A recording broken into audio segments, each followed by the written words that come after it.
এবার ইসরায়েলি প্রধানমন্ত্রী বেনিয়ামিন নেতানিয়াহুর বাড়ি লক্ষ্যবস্তু করে ক্ষেপণাস্ত্র হামলা চালিয়েছে ইরান। বাড়িটি লক্ষ্য করে 50টি ক্ষেপণাস্ত্র ছুড়েছে দেশটি। রোববার এই তথ্য জানিয়েছে ইরানি সংবাদ মাধ্যম পার্স টুডে ও দ্য ইকোনমিক টাইমস। প্রতিবেদনে বলা হয়েছে, ইসরায়েলে 50টি ব্যালিস্টিক ক্ষেপণাস্ত্র ছুড়েছে ইরান।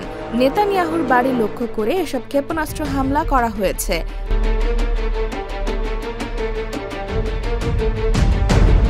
আল জাজিরার এক প্রতিবেদনে বলা হয়, রোববার সন্ধ্যার কিছুক্ষণ আগে ইরান থেকে ক্ষেপণাস্ত্র নিক্ষেপ করা হয়েছে।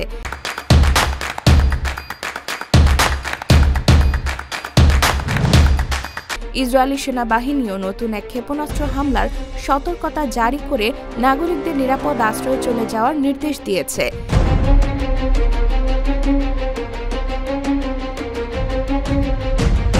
এর আগে শনিবার রাতে ইসরায়েলের বিভিন্ন শহরে শতাধিক ড্রোন ও ক্ষেপণাস্ত্র দিয়ে জায়নবাদীদের বিভিন্ন সামরিক ও জ্বালানি স্থাপনায় হামলা চালায় তেহরান। এতে বহু ইসরায়েলি হতাহত হয়েছেন বলে খবর পাওয়া গেছে। পাল্টাপাল্টি এই হামলায় উভয় দেশের কয়েক শতাধিক মানুষ হতাহত হয়েছেন।